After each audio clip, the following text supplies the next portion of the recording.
Welcome to the Natasha Helfer Podcast. To help keep this podcast going, please consider donating at natashahelfer.com and share this episode. To watch the video of this podcast, you can subscribe to Natasha's channel on YouTube and follow her professional Facebook page at Natasha Helfer, LCMFT, CST-S. You can find all her cool resources at natashahelfer.com. The intro and outro music for these episodes are by Otter Creek.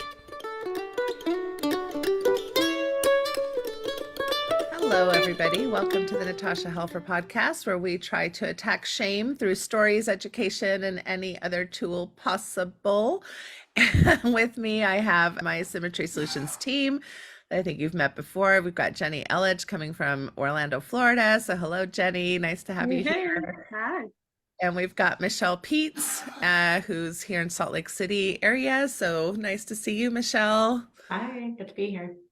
And both Jenny and Michelle are part of my team who are also undergoing training to become certified sex therapists. Jenny is pretty much there. Her application's in, and Michelle's getting there. So we're super excited about that. It's a huge process to get that certification. And so today we're going to talk about some sexual things, since I've got two of my providers here who kind of focus on that. So that's exciting. But I think the first thing that came to my attention this last week as I was doing research for, different presentations that I'm working on is an article by Justin Lehmiller et al., I think, where they did some research on what happened to our sex lives during COVID. So I just thought I would describe a little bit of this if I can find it here.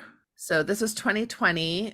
Lehmiller and others address the importance of creatively adapting sexual life to the pandemic situation.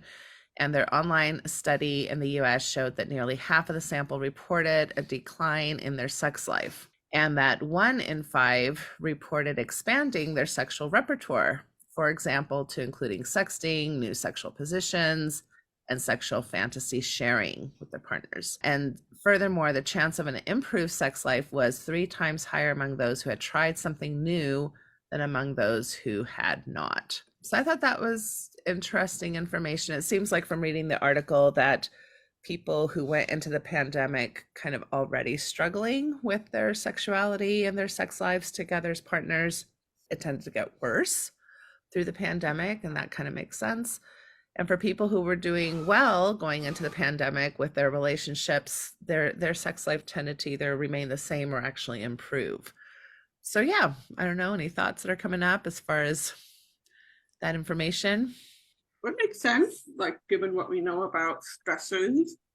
Some people, when they have a lot of stress happening in their lives, tend not to fare that well in the sexuality department. Some people actually kind of enjoy it. It's kind of like a stress reliever. So it might be just more of an exacerbation of your current style. Yeah. This is, just making me think about how we talk about phase transitions, that, we say like a phase transition has a way of uncovering relationships and showing them for what they really are. And I think the bigger message there is that some big event or potentially a crisis or a really tough development in your life or in the life of your relationship can really reveal the strength of that relationship and if it can endure the change or not. And so I think that makes perfect sense that for some people it's like, okay, well, already we didn't have much of a foundation here, and now we have one more thing that's going on in the world that's adding stress, shifting things. Maybe we have more kids at home now, things like that. And so, does a couple use that as like either unconsciously that's just impacting them in a negative way, and they're unconsciously responding to that and maybe not tending to that sexual relationship, or even like using it as an excuse, or maybe not even an excuse, but like a reason to not tend to the sexual relationship, versus other people who are generally more, committed to or paying attention to consciously that relationship, are going to say, okay, here's one more hurdle. We've faced hurdles in the past. how can we navigate this creatively? So it seems to kind of reveal, I guess, a maybe bigger way of being in the relationship, that can either feel like an opportunity or a showstopper. Right, right. Well, and it's interesting too, because I think for most people, not everybody, I think a lot of people did not find being as far as the pandemic shut down, they actually found it to be almost relieving, like, the hustle and bustle of the world that we've all been so accustomed to. And even people who may be more introverted or on the spectrum, I heard a lot of people anecdotally just say, in a lot of ways, even though there was this horrible thing that was happening, it was nice to not have to participate in the world like we're usually expected to. So I think for some people it was a relief, but for a lot of people, COVID, that whole year and a half where we were under a lot of lockdowns, it was very stressful, especially financially, and there was higher rates of unemployment. There was worries about monies, even for people who did have the opportunity to stay working, the worries of, maybe potentially getting the virus, all those things. And so we know as sex therapists, right, that stress and desire typically don't go together very well, right? So stress can have a direct impact on a person's drive. At the same time, we also know that sex can be used as a stress reliever, right? And so when you are stressed, one of the things that you can do to help yourself, if you enjoy it, is to be sexual, right? That can impact your hormonal releases, and your endorphins and, all these things that can be helpful in times of stress. So it's kind of that chicken and the egg, like, do we have sex because we're stressed, or do we not have sex because we're stressed? is kind of the idea.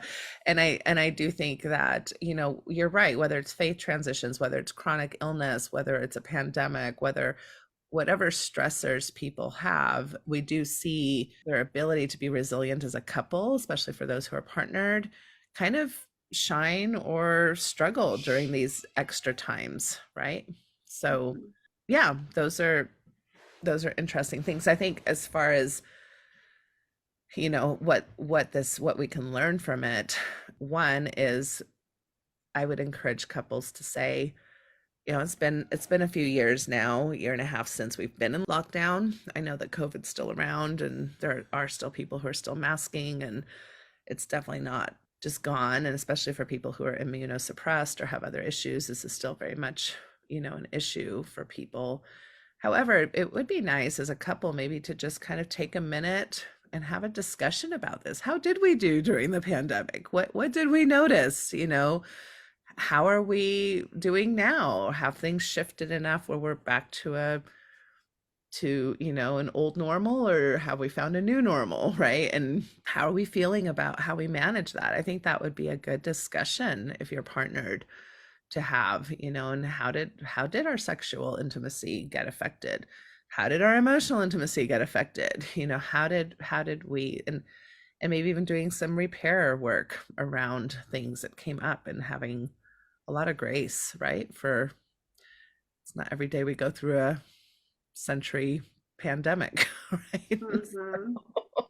So trying to, so I think that, and I think also this idea that novelty, I mean, what this study showed is that people who were willing to kind of think outside the box, get into creativity, be novel, still be playful, did better, than those who didn't, as far as enjoying their sexuality together. So what can that look like for couples? What does it mean to try something new? And well, I would say a kind of across the board novelty, creativity, and playfulness would be kind of our go-to recommendations anyway, regardless of what's happening in the world and what kind of stresses you're going through, particularly if you're in a long-term committed relationship.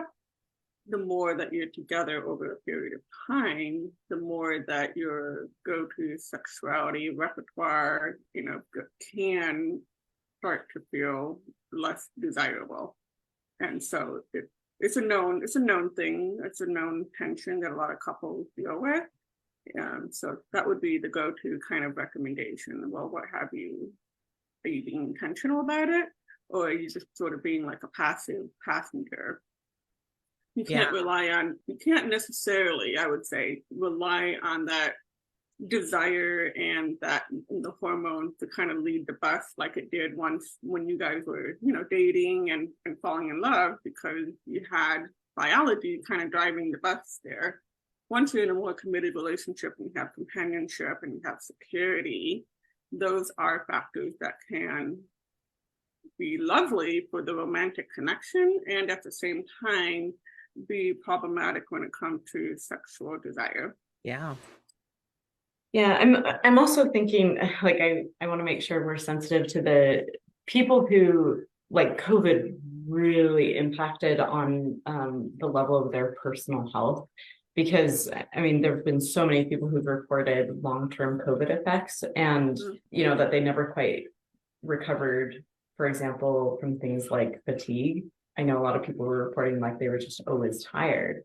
Well, okay, if that's a big part of it, then, I mean, you need a certain level of energy, right, to even think about engaging sexually. And so it feels like there's this bigger existential element to COVID where it possibly left an indelible mark on a lot of people's lives and how they interact interpersonally. And so then add a health component to this.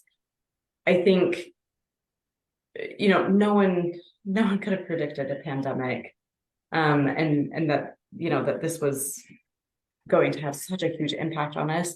And I think in general in life, there's so many things that happen to us that are out of our control that we don't see coming, that do impact our sexual lives. And that's something painful that I think we all sit with in our offices and say, yeah, like, you didn't know that prostate cancer was going to happen and that was going to, you know, do something to your libido, or yeah, you didn't know that pregnancy was going to you know, be difficult to recover from, or postpartum, or all these different things that happen to our bodies. And the pandemic is just one more of those things, but that we're seeing, like, the research isn't even out there yet in terms of how long are these effects going to be seen. But I know a lot of scientists are thinking it might be quite a while. It might be up to a decade or more that people will feel effects. And so I think just also recognizing the component of, like, can we normalize that, like, this did have a pretty tragic effect on people out there. Yeah, I totally agree with that. It's like, on the one hand, here's some things we can learn or maybe do. On the other hand, let's not forget the bigger kind of systemic impacts, and that people did have very different experiences throughout COVID. Not to mention, of course, people who lost people, you know, and then there's that added grief.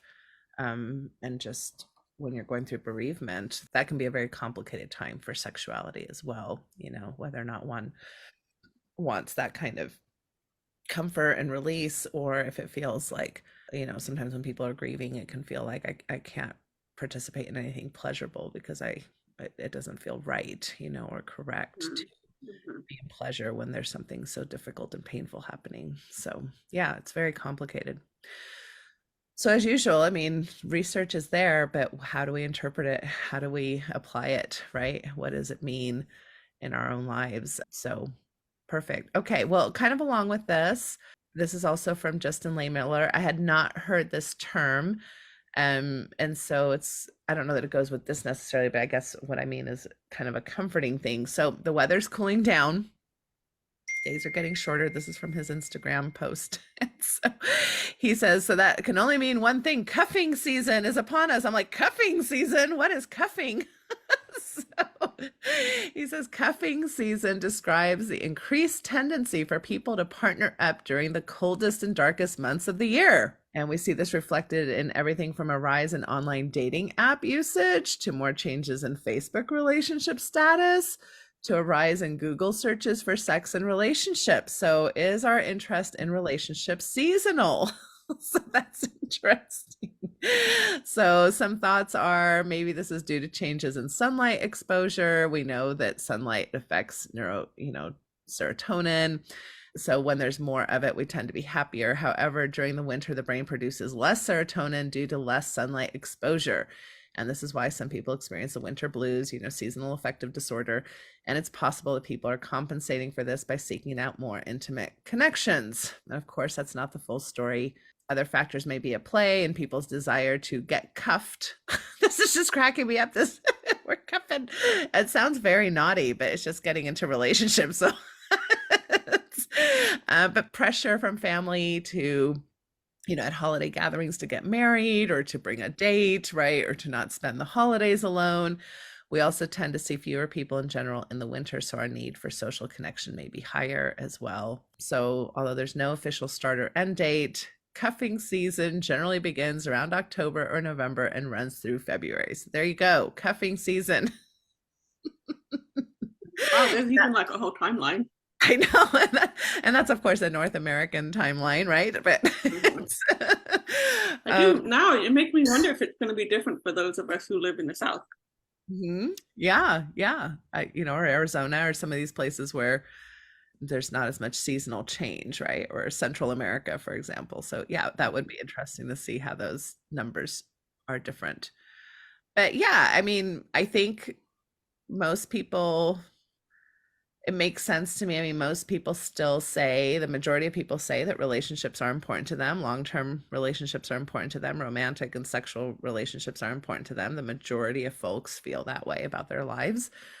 And it makes sense that in the cozy months, or, when you're more holed in and you just want, I don't know, you want blankets and hot chocolate and people, snuggling under blankets. Seems like a warm thing to want to do. So that it made sense. It was just kind of interesting. So whether or not you're romantically engaged, I think it is important to think about social connections, sexual connections, friendship connections during a time when a lot of people do struggle a little bit more with mood during the winter months. Any thoughts about all that? Go Go ahead, Michelle. I'm like, I have thoughts. I don't know how relevant they are, but yeah, go ahead, Michelle.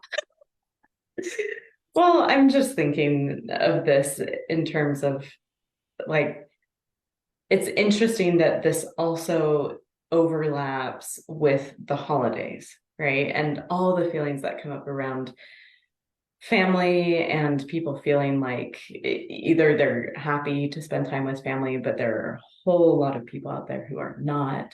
And this brings up a whole lot of grief. And so I think, yes, it's absolutely a great thing to talk about and to understand of like we as humans might be feeling more of that drive toward connecting with people. And then, if people are having that experience of, but I don't have some kind of partner, romantic partner or sexual partner or whatever that is, or family members like, oh, okay, all of a sudden, like, yes, seasonal depression can absolutely pop up as this thing of like, oh, and here's like the honest truth about my life right now. And so I take a lot of inspiration, I think, from the younger generations and how they're starting to opt into other types of relationships, chosen family. And I think we can learn a lot from the aromantic and asexual world in terms of just coming to recognize that relationships can take on value beyond those things as well, because like everybody has a different relationship when it comes to physical touch, and this whole cuffing thing has like a really strong connotation with physical touch that like maybe a part of this is just, the connectivity that you're hitting on, Natasha. And I really like that idea of like, okay, whatever the thing is that you need to wrap yourself in metaphorically, if that's a blanket or if that's hot chocolate and you're like wrapping your throat in something warm, right? Like whatever it is, like maybe that's the idea here. And that feels inspiring to me. Yeah, the word that would come into my mind is hygge. I had to look up how to say it because I know how you spell it. It's Hygge, but it's pronounced hygge. And it's come from Sweden, I think, but it's a Danish word that means just what we're describing here. So this idea of coziness and being comfortable and that feeling of contentment, it would make sense, like historically, why we would seek that out during cold, dark winter months. Particularly, if we start to look at what's happening biologically when scarcity might have been an issue and you had to then be reliant on other people and have secure relationships in order to survive those cold winter months. And so there may be some leftover, feelings around that or storytelling that we say about the winter months. Yeah, and I also do want to just kind of give a shout out that seasonal affective disorder is a real thing. And if that is something that you are struggling with, there are definitely things that you can do to combat that. I think I'm not your medical provider, but I think it's well known that vitamin D, supplementation, and using one of those light lamps that you just kind of keep out on your desk is something that can be really helpful for a lot of people. Do talk to your doctor about that, though. Yeah. Yeah, and on a not so maybe funny note or positive note, I thought too, like it might be good just to be aware of this, because what are your intentions for being in a relationship, right? And if it is because you're lonely or because you want to impress somebody at a holiday party, you might be putting up with relational aspects that are not that healthy. Like, oh, well, I'm willing to put up with a less than, I guess, ideal relationship because I'm desperate to bring somebody to this party, right? And I just need to make it through the holidays. I can't make it through the holidays alone. And so even if there's relationship red flags, people may not be as willing to break up or may not be as willing to set boundaries. So that's, I think, another thing to just kind of Yeah. be mindful of, right? Am I needing this so much to feel successful during the holidays that I'm selling myself short in other ways? So Yeah, just kind of being aware of what the cultural message is, and are you leaning into something that you personally want versus this idea of like external pressure of how I ought to be. yeah, exactly. So yeah, the holidays bring up a lot of stuff, it Sure can does. Yep. things, it can bring up a lot of pressure things, it can bring up a lot of perfectionistic things, it can bring up a lot of triggering things, right? So the holidays are complex, and I know you need to take off, Jenny, so thank you so much for joining Yeah. us today, and good You're luck with the rest welcome. of the day. Michelle and I think we'll kind of just spend a few more minutes just on this basic idea of boundaries and the holidays and how to self-care during this time that is tender for so many people. So yeah, I don't know. I mean, one of the things that I think of right away with holidays is two words: flexibility and boundaries. Those are kind of like, I think, from the perfectionistic side of things, right? It's like, can I be flexible? Maybe everything won't go exactly how I planned. Maybe the turkey will get burnt. Maybe somebody will bring a person to the party that makes things awkward or feels not exactly how I would have wanted it. So can we be flexible? And then the boundaries piece is like, what can I really offer during this time, and what when can I say no? When is it a healthy yes? When is it a healthy no? When is it a healthy maybe?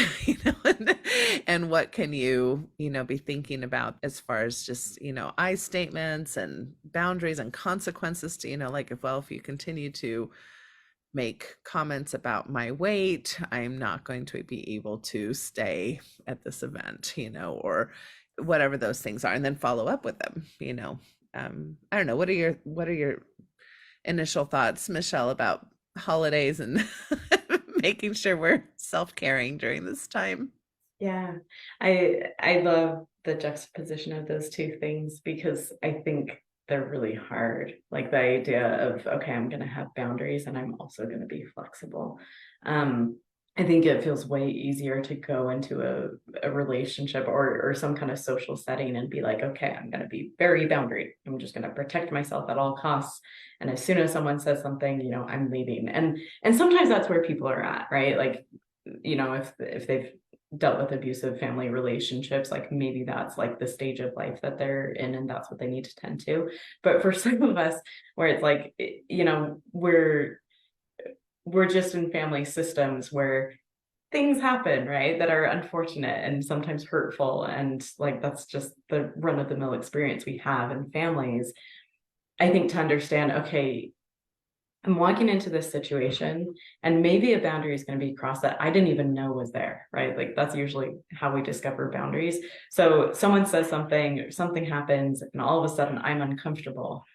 Can I take a moment to step back and say, okay, whoa, that didn't feel good. I'm going to go on a walk or, go do the thing, circle back, have that conversation of like, I didn't feel great in that. Can we talk about it? And if family members are open to that, great. I think a lot of times what happens in family gatherings is rewounding, right, of what we went through as children, or whenever it was in our lives. And so every time we step back into that family system, we're so prone to get rewounded in those ways. Like we're back in that like child self that's so vulnerable. And so I think this is where the flexibility comes in, where it's like, can we approach the holidays maybe with a little bit of humor in a way, or curiosity, saying, let's see what's going to happen this time. Let's see what's going to come up. And instead of like holding all this fear of like, oh, and I'm going to get re-triggered by my family, like, yeah, sure, that's probably going to happen because that just happens in family systems. But to take some humor and curiosity into it and say, let's just see what happens. And to recognize those are going to make good stories, right? To share with like maybe your friends or your therapist or whoever it is. I think that can set us up for just realistic expectations, because most of us feel some degree of dread and also feel some degree of gratitude and enjoyment with family. It's usually a mixed bag. Yeah, for sure. And I think, I went to the University of Utah yesterday, and for kind of an LGBT network support system that Dr. Lisa Diamond is trying to start, kind of more of a community centric space. It's based out of the University of Utah. So that was really exciting. But I sat next to a woman who heads the volunteer efforts for the Utah homeless, especially youth. And, I think that I always want to remind our audience that, over 40% of the youth who are unhoused in our community are LGBTQ youth members, right? So I think, and we're not going to talk about it today, but I'm definitely going to save it for another panel discussion, is an article that came out, it's called Religious Trauma Drastically Impacts Queer Community. And we've been seeing a lot of research around that in the last, 2 to 5 years for sure.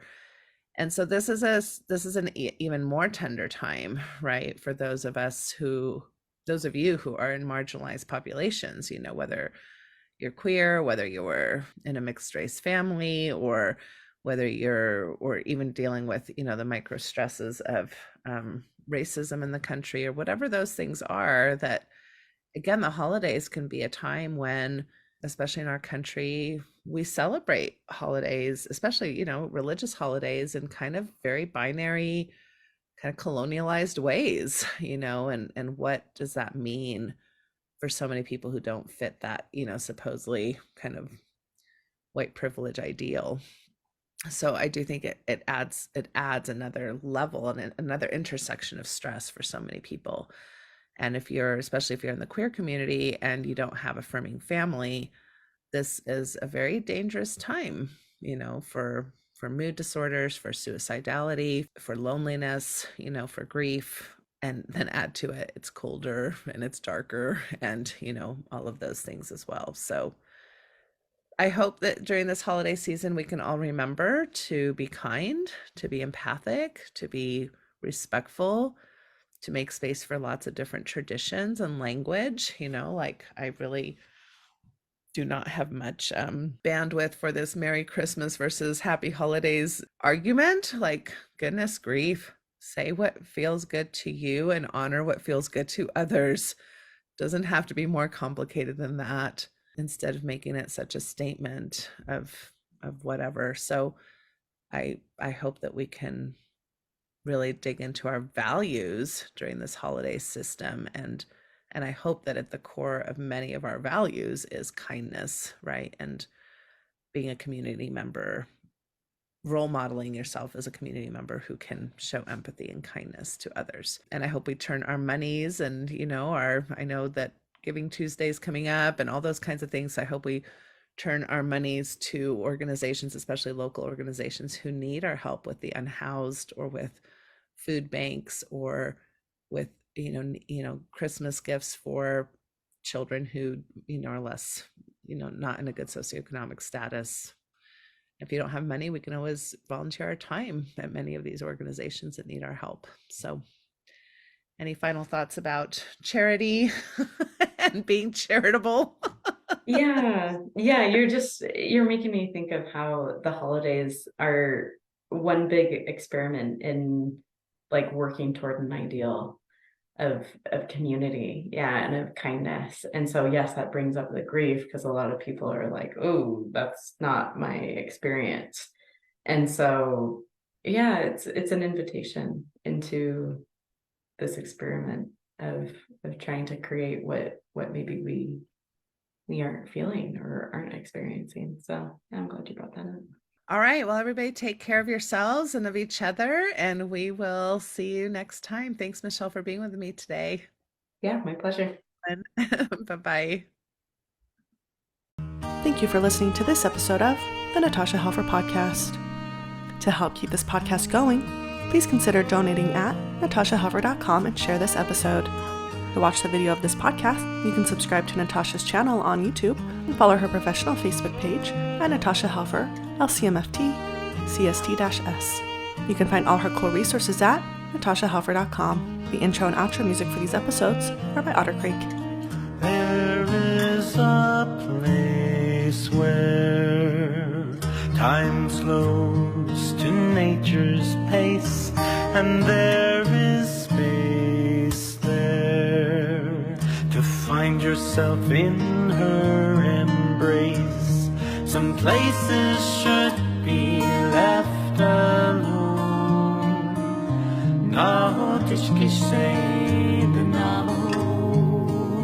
So we can always go to the homeland of the heart.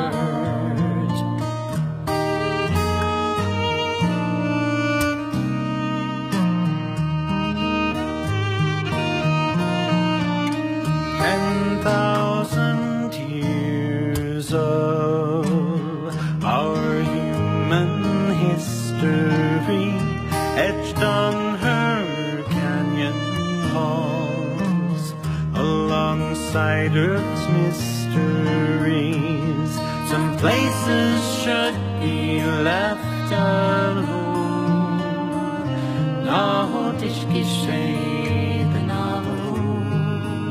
So we can always go to the homeland of the heart, to the homeland of the heart.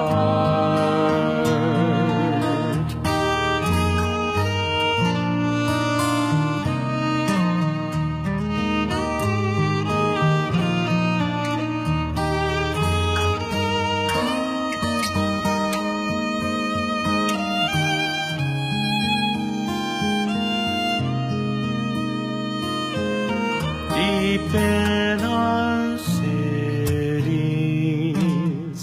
we sleep without her stars, yet still her presence sustains us from afar. Some places should be left alone.